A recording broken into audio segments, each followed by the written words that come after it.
What's up, horror fans? It's Danny from the Lasser Cast. I'm here with Pete, who's burning up in Texas right now.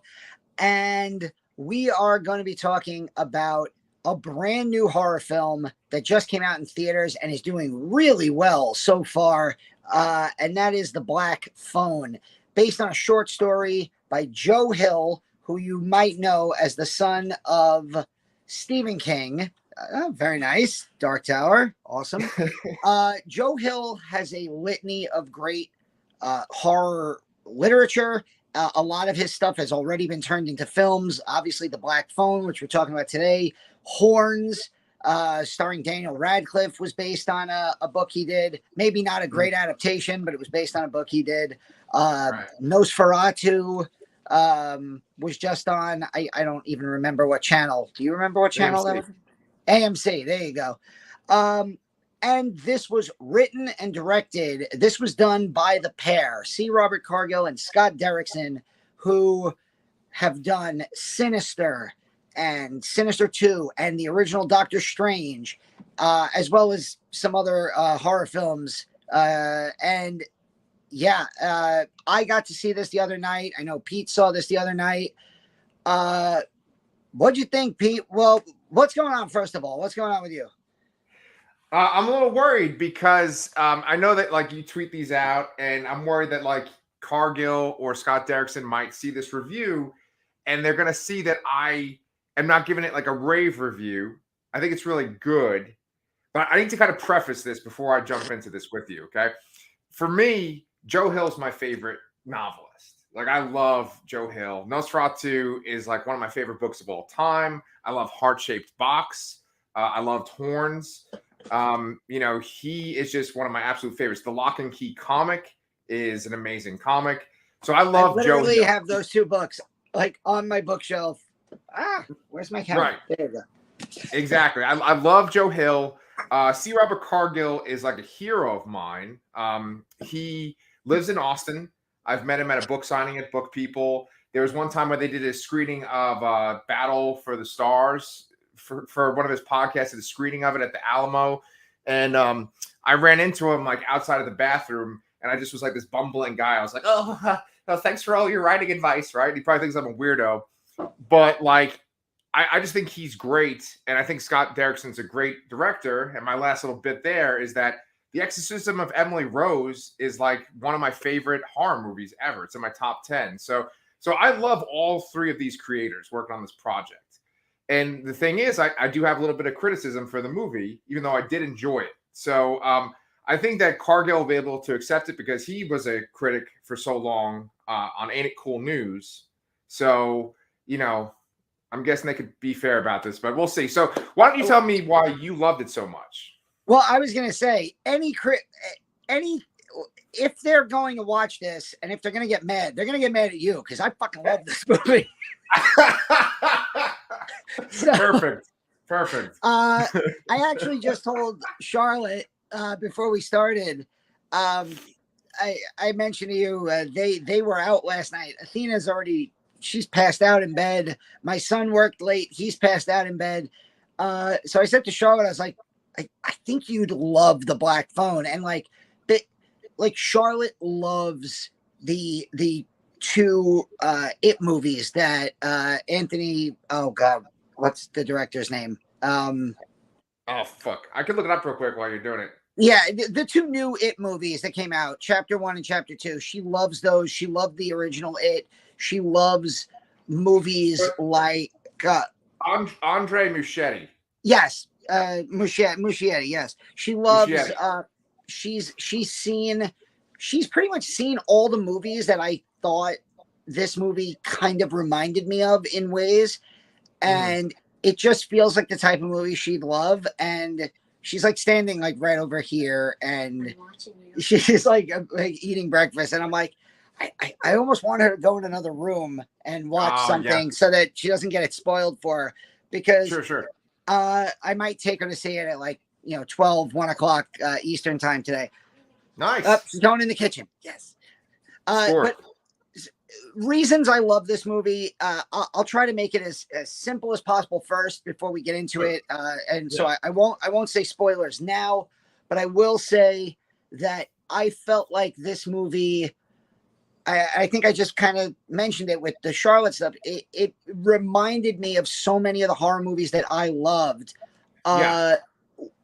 But it never felt like it was ripping any of them off. No. It felt like either it was sharing a universe with those movies or it was paying homage to those movies. There were times in this movie where I felt like I was watching The Shining, It, Yes. Silence of the Lambs, The Exorcism of Emily Rose. One particular scene in you might have noticed. There were so many little things in it that I just loved. I loved the interaction between the siblings.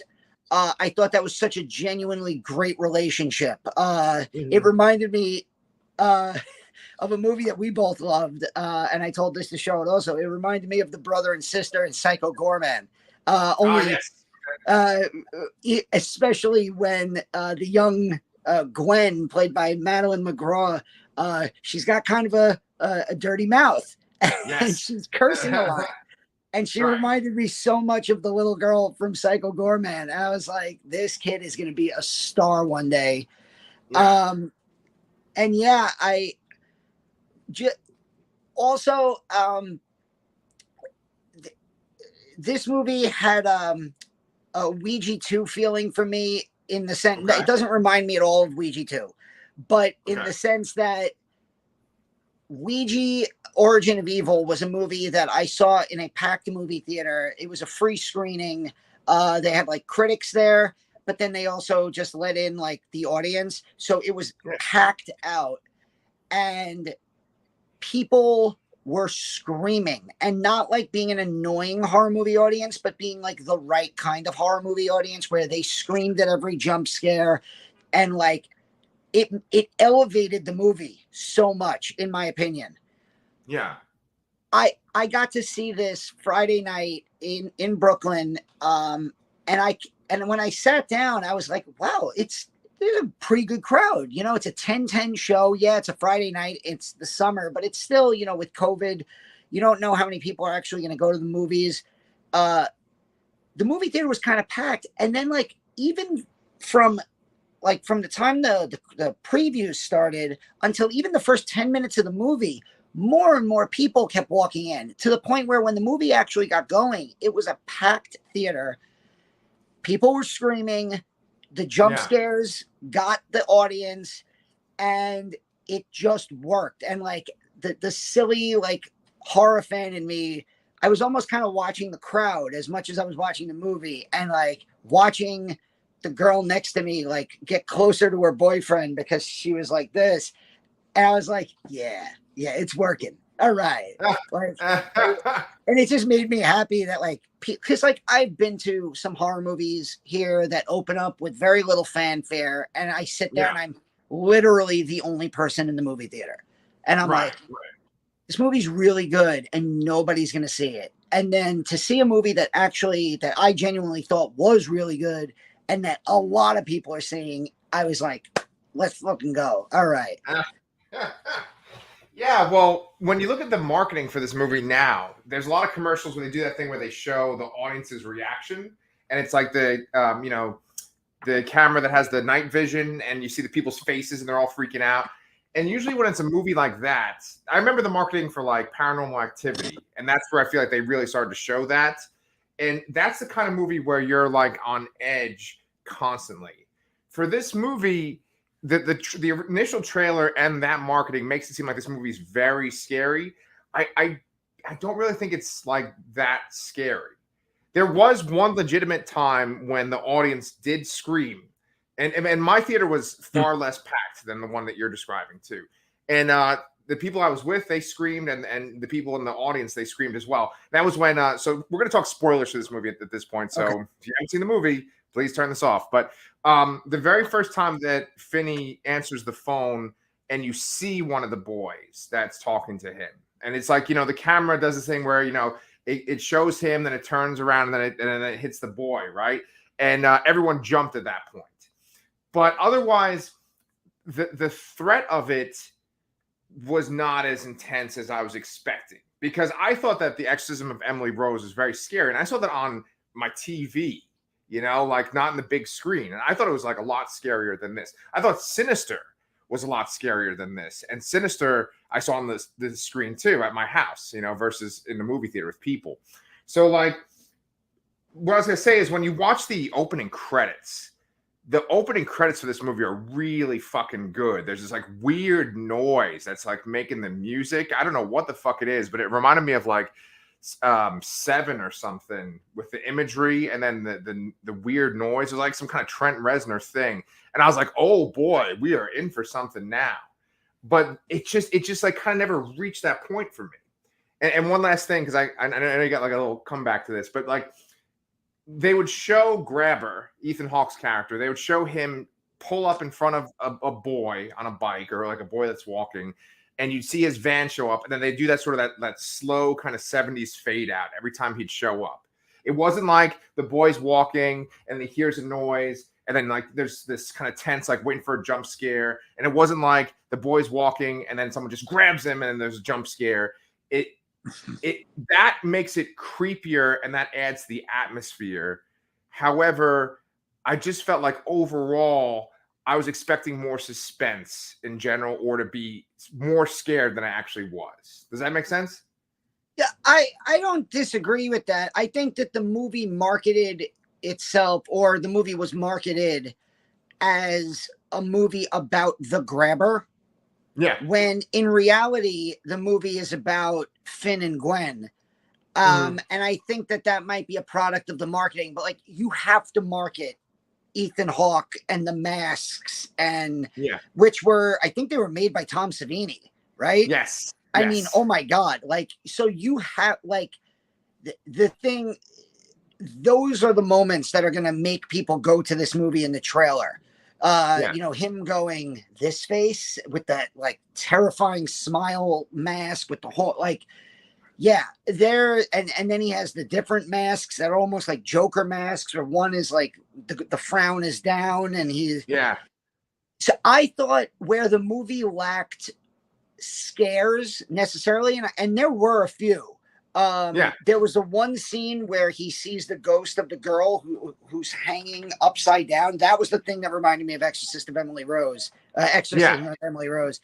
because that scene in The Exorcism of Emily Rose is like top 5 greatest scary moments in any movie I've ever seen. When he wakes up in bed and she's just on the floor like that, I was like, get the fuck out of this theater now. I'm done. There were scare moments like that, but I thought the tension, and you brought up Seven. This movie did remind me Seven, and especially Silence of the Lambs, with the whole keeping the person alive in a basement, a basement of a creepy house. And even like, I don't want to jump all the way to the ending, but there's a moment at the end that is very Silence of the Lambs, where the juxtaposition of the cameras focusing on something, and it's like, we got him, let's go, and they're going in, and then, oh shit, it's something totally different. And that's exactly what happens at the end of Silence of the Lambs. And like, you heard, like, everyone in my theater was like, what? Like, there was like a collective like, no, at the end. But I love this movie specifically because of those two characters, Finn and Gwen. And it's why, I mean, you think about the movies that we grew up on, and you think about movies like It, even the 2017 and 2019, It had great child casts. You think about, I know you were just watching Monster Squad with Pepper. You think about movies like that and the Goonies, and those movies had, obviously the Monster Squad, but even Goonies has scary moments in it. But you remember the kids and the group of kids. We watch Stranger Things with our kids. Stranger Things would not be remotely as appealing as a show. It would not be as popular if they didn't cast this amazing cast of child actors. And like, you always hear people talk like, never work with kids or animals. When you get the kids right, the movies are always great. And And I feel like movies that have those great kid performances are the movies that I remember. And that goes for any genre. Like I think of like Jojo Rabbit, which is not a horror movie. It's a comedy about the Holocaust. And it has like dramatic moments and everything else. But the kid in that movie, I was like pissed off that kid didn't get a Best Actor nomination. That's how good he was. Right. And I just feel like when you hit the casting right on these kids, it's going to be a movie like Psycho Gorman. We both had that as our top 2 and number 1 film horror movie of 2021. And that movie is carried all the amazing practical effects, all the great gore gags and everything else. That movie is on the shoulders of like a 11-year-old girl. And she kills it in that movie. And I just felt that Mason Thames and Madeleine McGraw, this was their movie. And yeah, Ethan Hawke was a scary, almost super villain like horror character. Yeah. Like a Hannibal Lecter, like a John Doe in Seven. And I totally get why the trailers and the marketing is about him, but I really thought this movie was about the kids. Okay. Yeah. No, I agree with you. And it's kind of funny because you talked about this movie not like ripping off other movies. I think that's a very good point to make, that it's like an homage to certain movies versus like kind of stealing things. One of the things that Cargill does is if a movie's a big hit, he will on Twitter be like, "Oh, you like that movie? Check out these 4 movies." And so for his own movie, he put these, and I'm wondering if you've seen all of them. He put Phenomena by Argento. Have you seen that one? Oh, of course. That's with Jennifer Connelly and Donald Pleasance and a really cool monkey. I like literally you said that. I'm looking at the poster. I'm like, there's Jennifer Connelly looking like she's in Labyrinth. There's Donald Pleasance looking like a little perturbed. And there's a monkey like looking right at him. Then that movie has such a good Goblin score that I bought it on vinyl.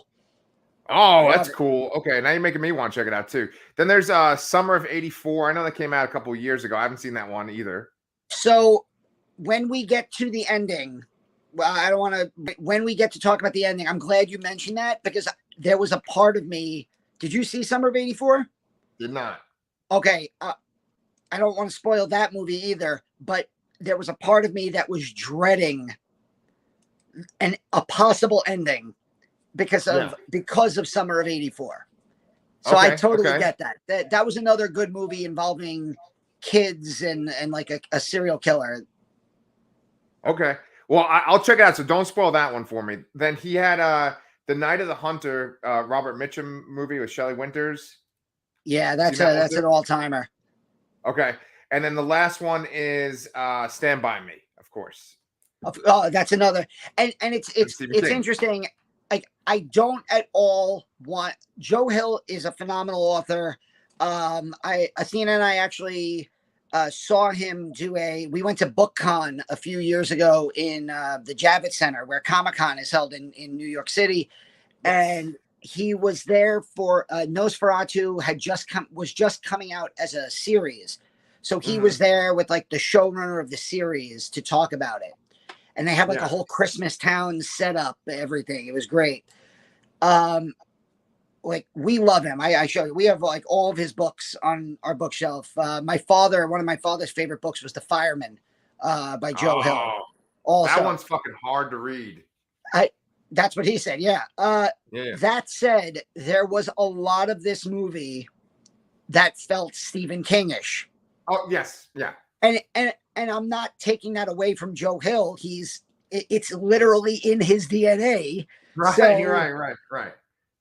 Like Stand By Me, there was that vibe because you get to meet all these other kids in this movie. Yeah. And even the little bit of screen time that they get, I loved all these kids. Like, like obviously some of them you're not supposed to like, but like the character of Robin, I thought was such a great character. Agreed. The character, like I don't even know her name, but like the girl that Finn obviously has a little crush on. There's like there's just like the slightest bit of conversation there, and I thought that was really cute. Right. Yeah, I really liked the kid characters in this movie, and I just felt like all the ghost kids that he communicates with on the phone, and you get to see a little bit of them in flashback. Like the kid who gets pissed off at everybody and almost gets arrested because he had his pinball game interrupted. Like that. You go back to the late 70s, 80s, pinball was very important. So I get it. Yeah, that actually, to me, that was maybe the most intriguing scene in the whole movie, was when like the sister is having that dream sequence, and she's like in the dream with him kind of virtually, but then also he's talking to Finn on the phone at the same time. Like that was the most trippy kind of interesting sequence in the movie. For me, probably the best sequence in the movie, the most exciting sequence, you kind of referenced already when you talked about him getting the combination and going to like leave or like get out of the basement and do the combination lock.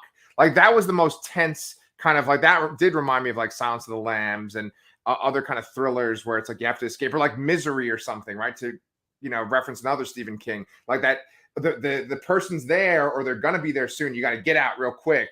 That was really tense, that sequence. I think I want to make one thing clear. I don't think there's anything bad about the movie at all. And I do think the kids' performances are great. And also, like, the kid that plays Finney, is he like Patrick Swayze's grandson or something? Like, he looks just like Patrick Swayze, right?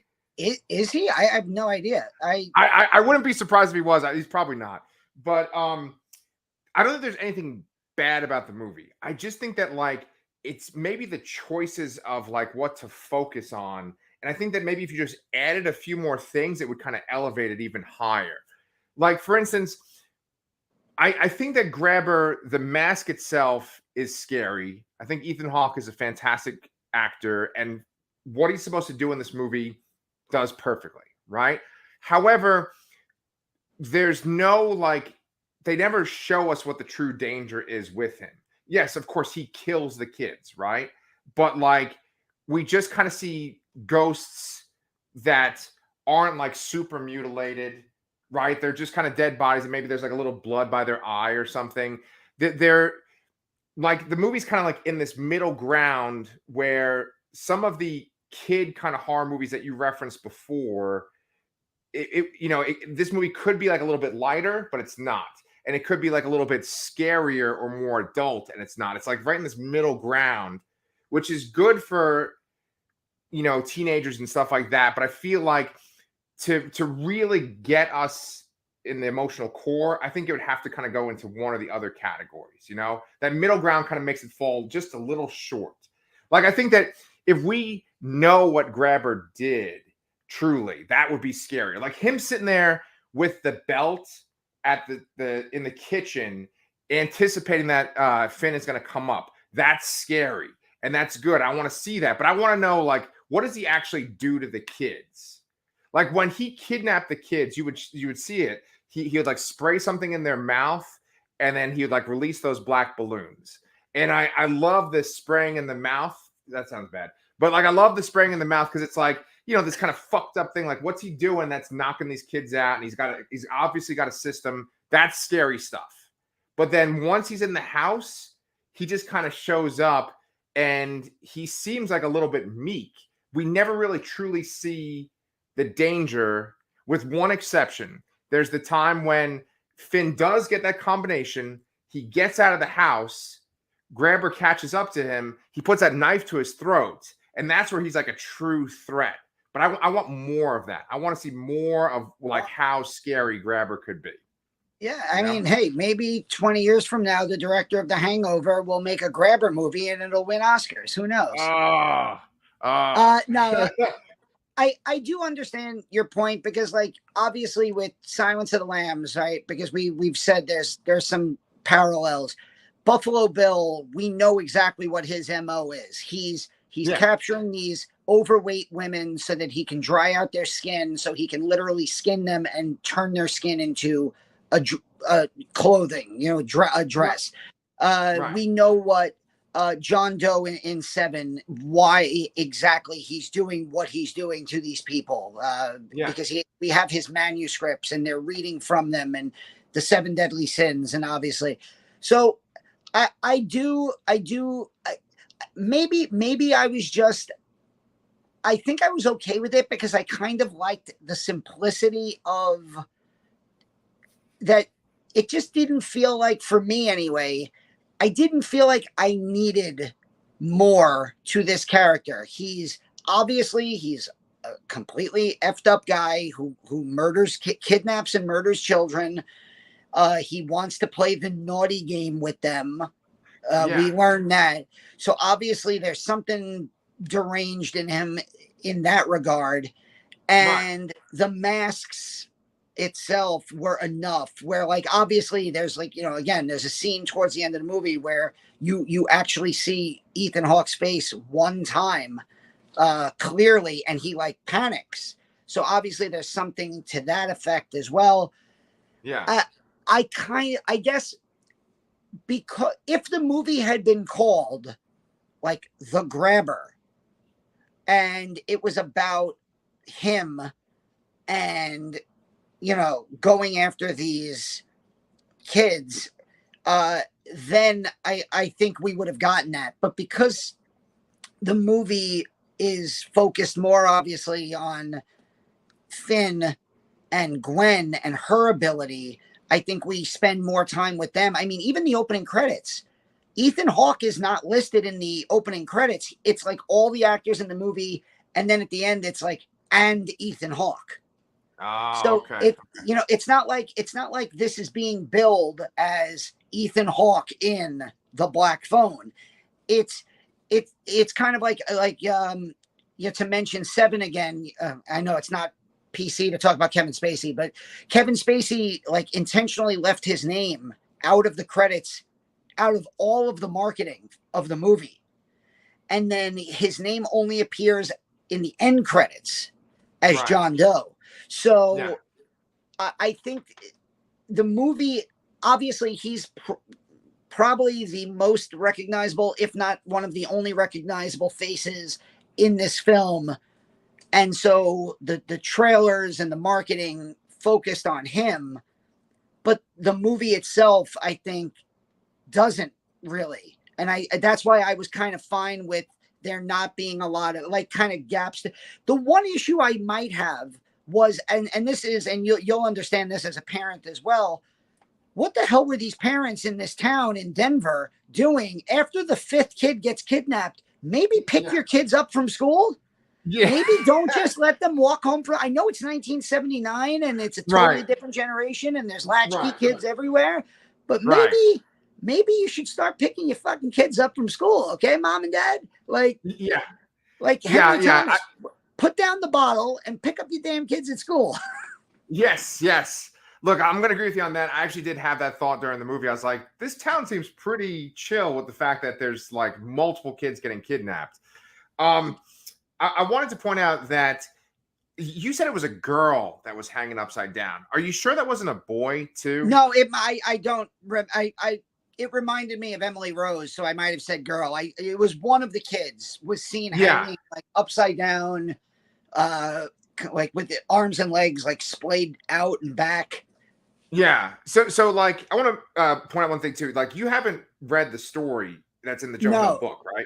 Yeah, nor have I, right? So like I'm sure there's details that you just don't get because it's a movie versus a book. Like you mentioned before, the theater going experience. This was actually the most people I've gone to see a movie with since COVID, because I went with my wife and I went with my friend Jay, and then I went with my brother-in-law and his wife too, right? So that's the most people I've ever gone to a movie with since COVID began. And everyone had their own 2 cents to throw in. And they're usually more harsh critics than I am. But they were thinking, like, what's the grabber's MO? And they were like, is he going after these sort of tough boys?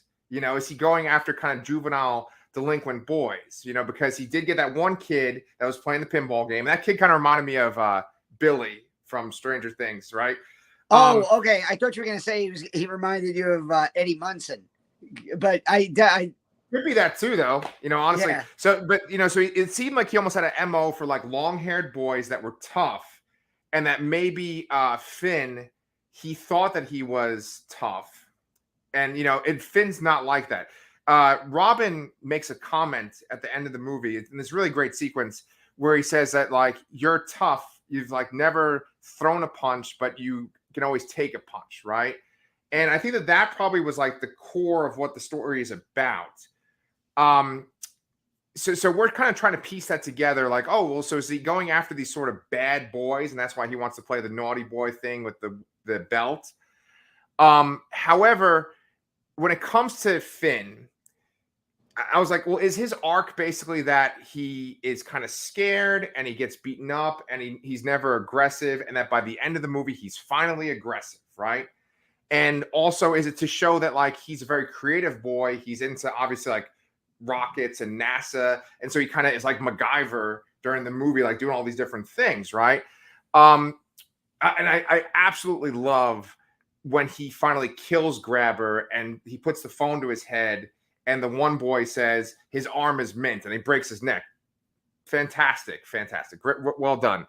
But I feel like Finn never truly, like, I never felt like he was like scared or desperate, but you know, I felt like they wanted to play up that he was this kind of weak boy, or he thought he was weak, and I just never really felt like worried for him. I knew that I should be worried for him because he's in a kidnapper's basement. However, there's only pretty much like one scene where he cries, and otherwise he's just kind of this like kind of cold MacGyver type boy, you know? And it's just like, that's what I'm talking about. Like those kind of like missing pieces. I just want to see him freaked out more, have a reason to be freaked out more.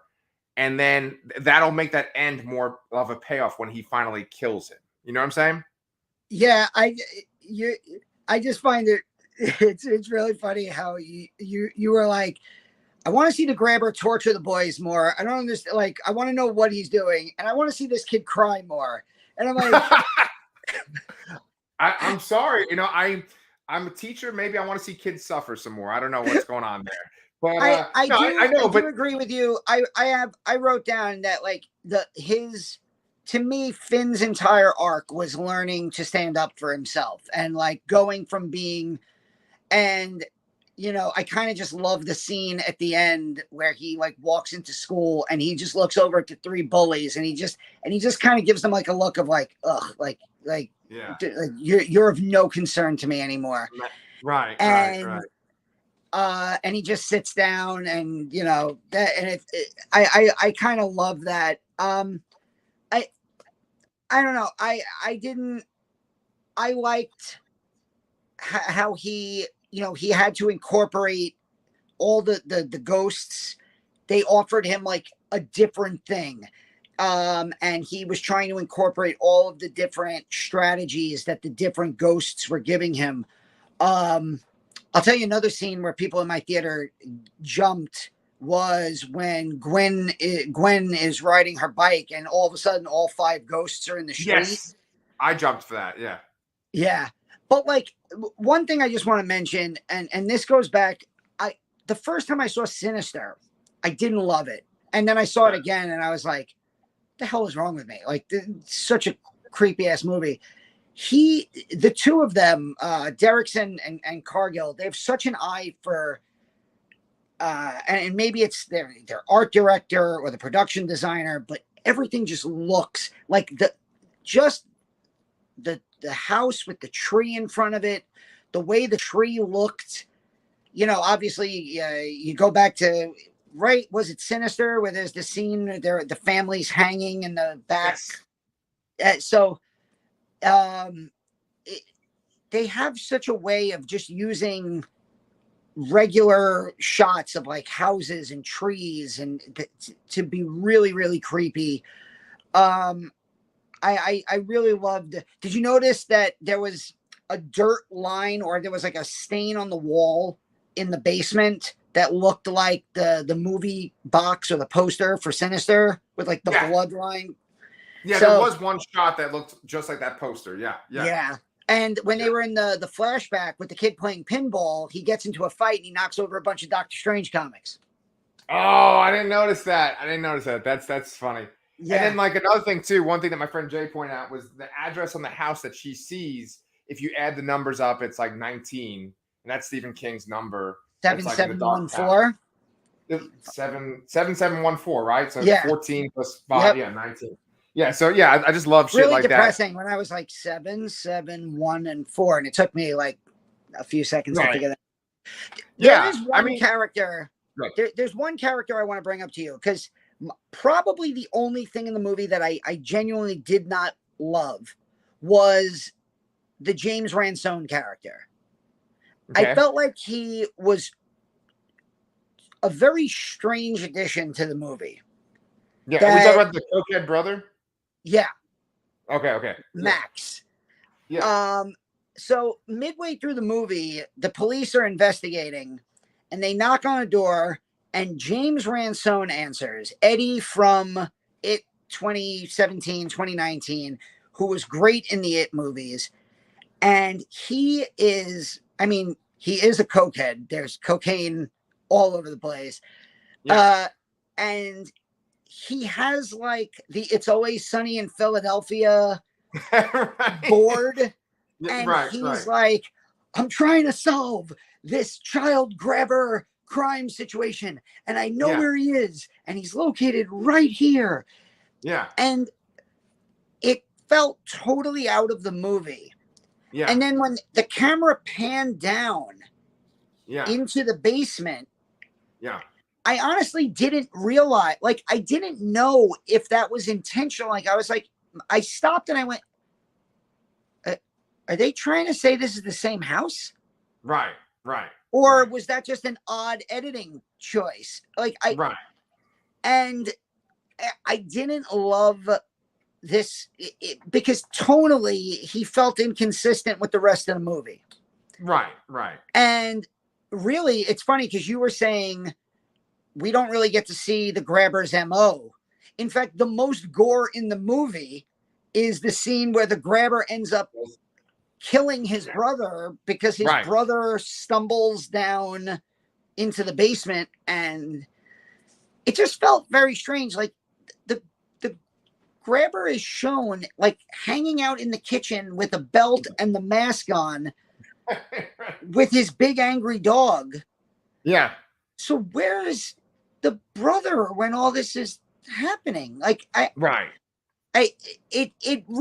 made me start to, for the only time in the movie, it made me start to question things in like a way like, wait, what? Like it was not at all enough to not prevent me from not, really loving the rest of the movie. But that one character did feel very out of sorts. Yeah. I think he's probably in the Joe Hill story. I don't think that's something like as strange as that, to where there's the brother who's trying to solve the mystery and his brother is the killer. I feel like that's not something they would have just added for the movie. I might be wrong. That must be in the story too. But Cargill does this screenwriting advice podcast, or at least he used to. And one of the things that he says, and he said this on Twitter too, is that you should add humor. Like, humor is important because it gives the audience this kind of sense of relief. And then that way, when the scares happen again, you know, they've kind of calmed down a little bit, and then the scare happens and then they're tense again.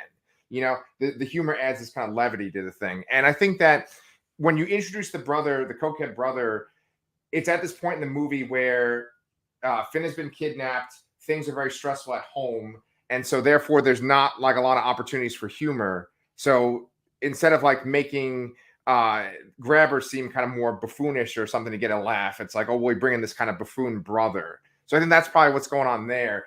I did have that exact same experience as you, where I was like, wait, what? Like, they're implying that he's in the basement of this guy's house? That's weird. I will say that it was a funny script, at least in the beginning parts anyway, because a lot of the line reads that Madeleine McGraw had as Gwen got really good reactions in the theater.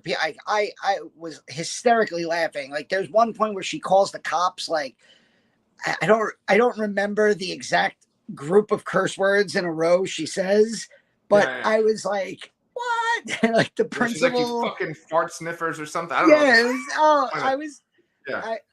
And it just felt like very often you could tell when like adults are writing for children that that's just not the way kids talk.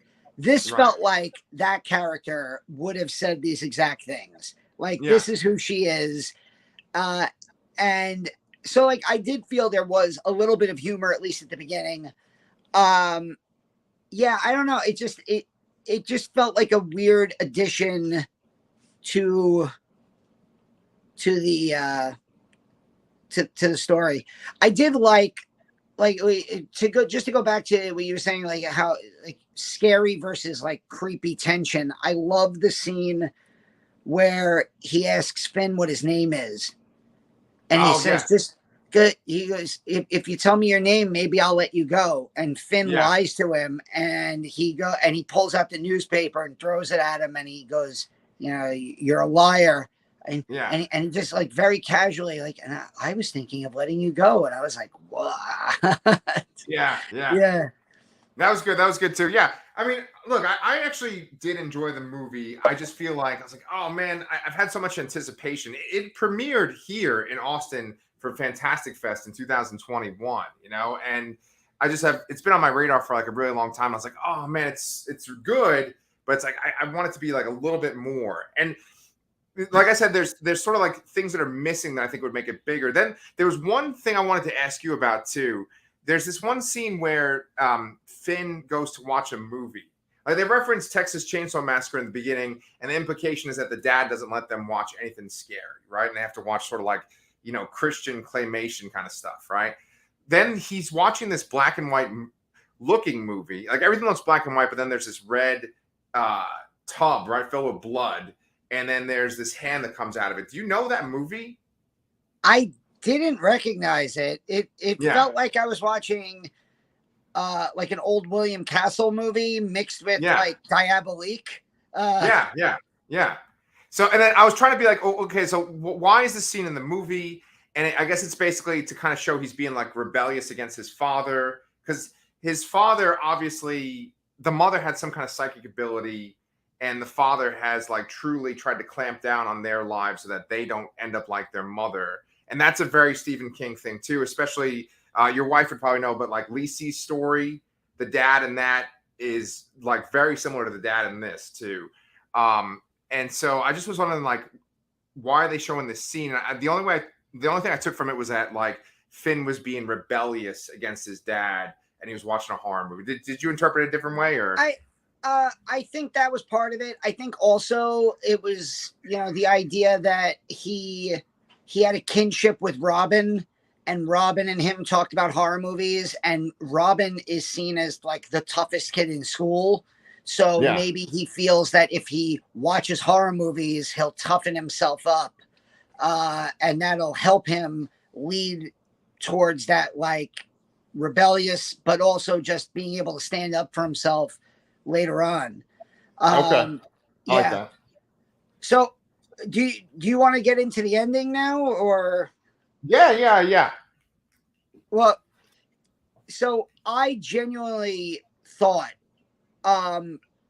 when she gets the cops to go to the house and they bust into the house and there's nothing there, that is juxtaposed perfectly with Finn luring the grabber down into the basement and springing his MacGyver traps, Right. and you see him effectively like strangle and basically break the guy's neck. Yes. And even though you saw that, there was part of me that was waiting for one last. Right. And I was so tense during that because when they don't find anything in the house, and I'm like, oh shit, it was the wrong house. Then they find the bodies in the basement. I'm like, oh, that's what the ghosts were sending her there. And I'm like, so shit, he's going to escape, but then the grabber's going to be alive, and the grabber's going to catch him and kill him.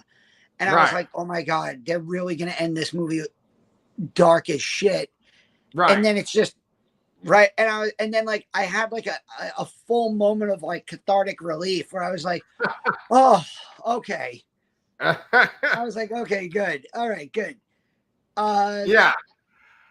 Well, honestly, I had the exact same thought process. I was like, okay, so is it going to be implied that maybe he didn't get out? Like, I felt like, I keep kind of saying that maybe the movie needs like more teeth, right? Like it needs to be like a little bit more harsh. And so I was thinking that that ending was going to be this kind of harsh ending.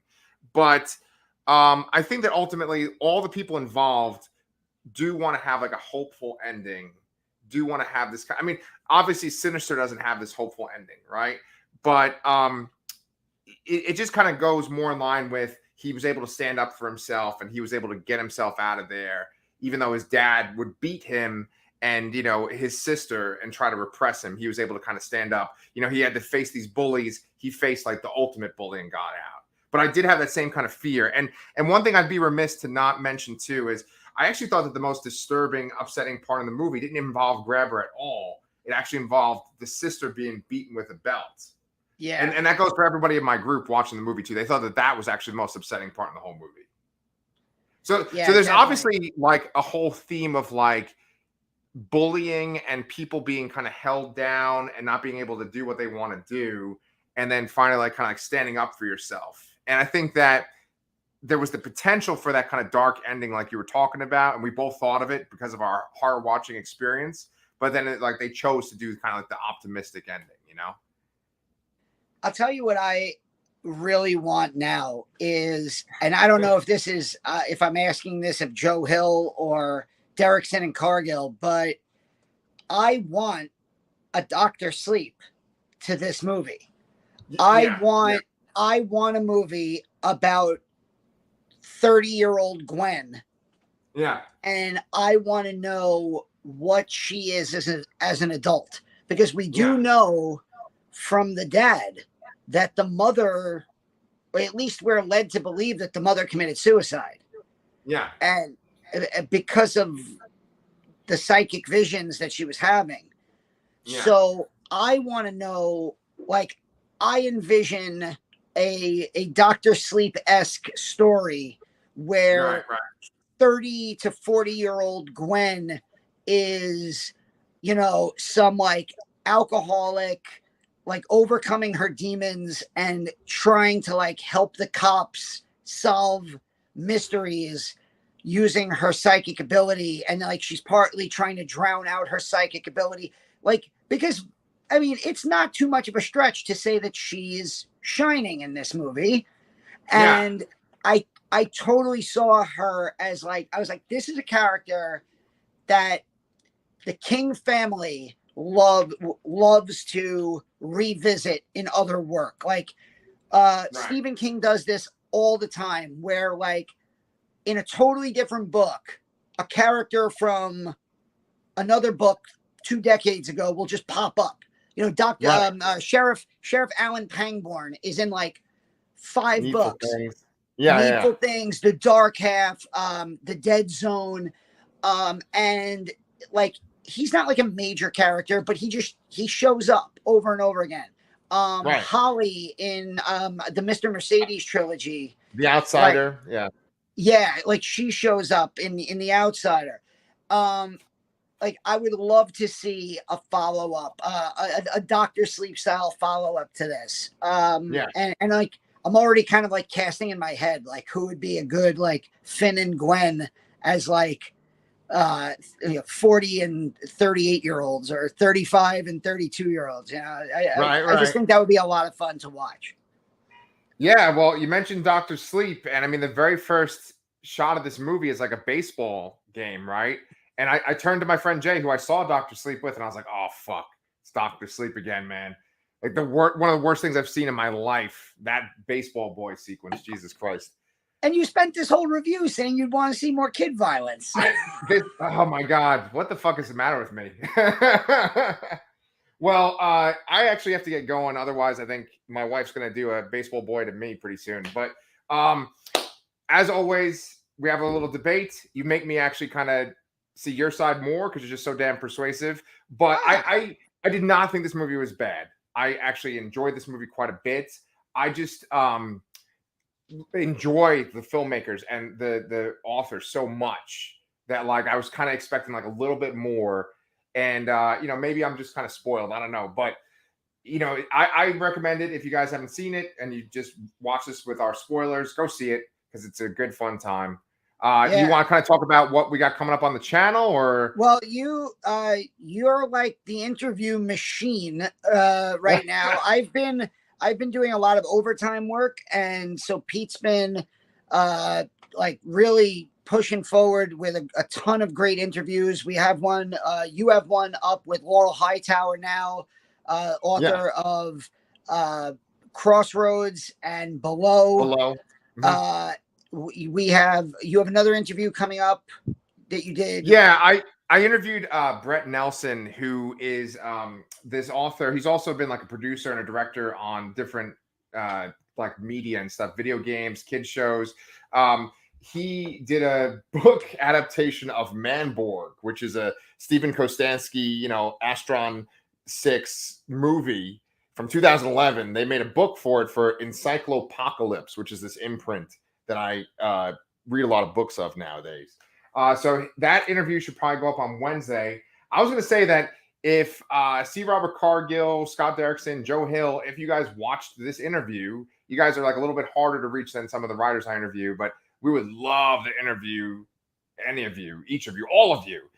Just hit us up on Twitter. There's our little hashtags, or not hashtags, our fucking Twitter handles right there. It'd be awesome. And Cargill, if you want to be interviewed, we can talk about your books too. I'm definitely down. And then also we have to talk about Stranger Things with our 2 daughters that are kind of like of the age of the characters in this movie. We got to get talk with Stranger Things. And then we're going to interview Michael Morrissey in the beginning of July. And he co-wrote Revealer, which just came out on Shudder. Mm-hmm. And then, Danny, I think there was one other movie we were going to cover too soon, right? Oh, well, we keep planning on getting back to reviewing Mike Flanagan work, and then we keep getting distracted with other horror stuff that comes out, like The Black Phone. Oh, we have another podcast review like this of Mad God from Phil Tippett, which is also streaming on Shudder. Revealer just came out on Shudder. We're going to be watching and talking about that, and hopefully talking to one of the writers, Michael Morrissey. And I think Before I Wake was the next Flanagan movie that we wanted to talk about. Yeah, that's where it's at, man. Our channel is called The Lasser Cast. He created the Lasser glass in Oculus. Obviously, like, kind of Stephen King, Joe Hill, Mike Flanagan, they're kind of like all in this sort of, realm. And that's kind of our sweet spot right there that we love so much. So if you guys have not subscribed to the channel, please do. Danny is like a machine. He puts out reviews constantly of stuff. And we have some more author interviews coming up. So it's a good time to be watching The Lasser Cast. We will see you guys real soon.